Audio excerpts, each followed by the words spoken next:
중소기업 대표들과 토론을 좀 해보니까 중소기업에서 기술을 개발해도 국내에서 군사훈련장 사용 등에 대한 제약, 그다음에 해외에 나가서 전투 실험을 해야 되는 문제, 해외보다 까다로운 국내의 요구 조건과 특혜 의혹들로 인해서 해외에서 호평받는 기술이 국내에 방위산업에 진입하기 어렵다는 말들을 호소합니다. 혹시 민간기업의 우수한 기술이 우리 군에도 기여할 수 있도록 세심하게 살펴봐 주시겠습니까, 장관님? 네, 그렇게 하겠습니다.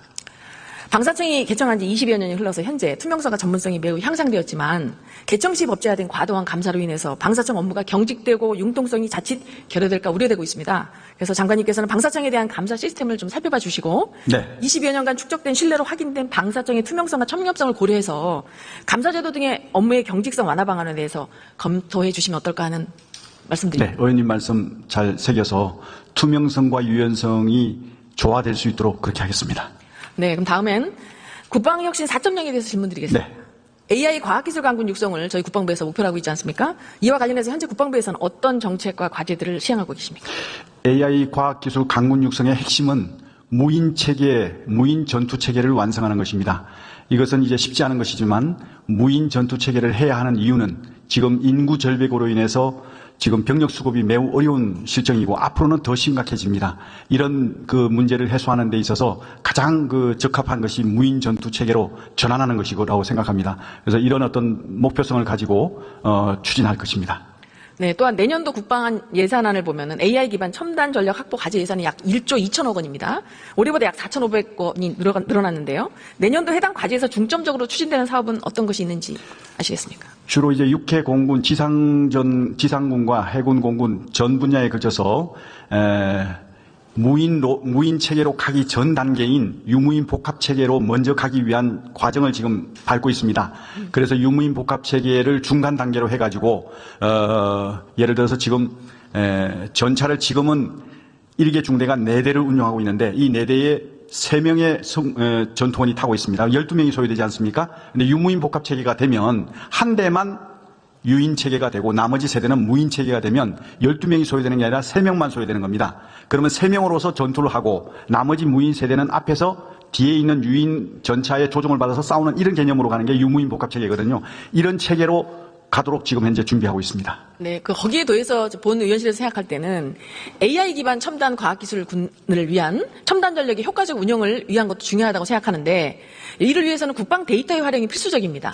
근데 현재 국방 데이터의 가장 큰 문제점은 뭐라고 생각하십니까?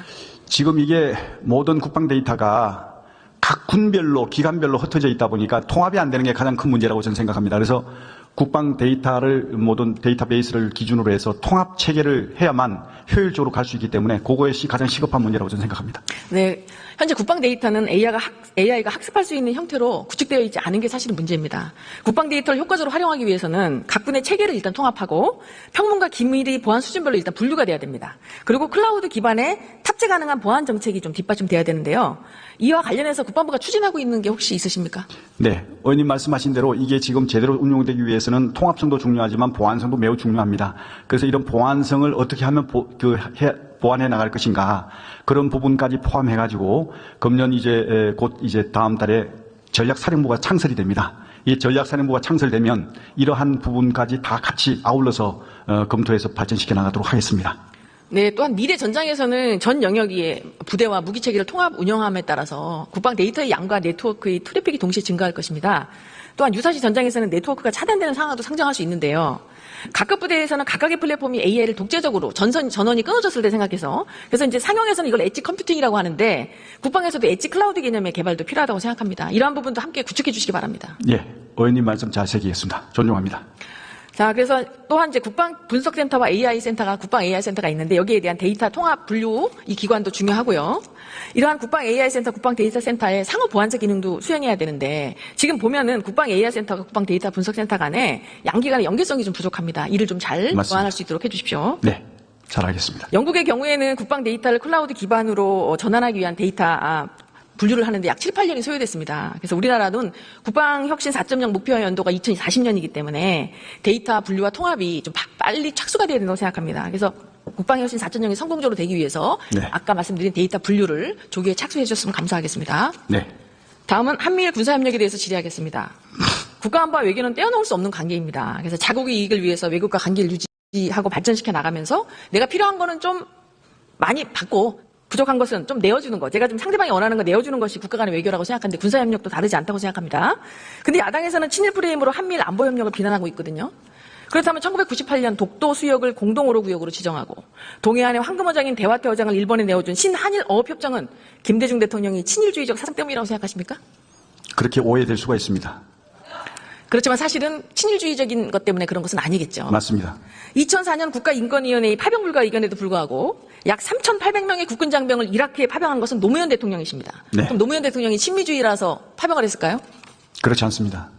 네, 또한 2018년 평창올림픽에서 남북 단일팀의 독도가 빠진 한반도기를 들고 입장한 것, 문재인 대통령이 친일주의적 사상 때문이라고 생각하십니까? 그건 아니라고 생각합니다. 네, 이것은 모두 다 안보, 국익을 위한 것이라고 생각합니다. 그렇다면 이번에 한미일 안보협력은 무엇을 위한 정책이십니까? 한미일 안보협력은 북한의 핵미사일 위협으로부터 우리 국민의 안전을 지키기 위한 여러 가지 방책 중에 하나라고 생각합니다. 수고하셨습니다. 네, 감사합니다.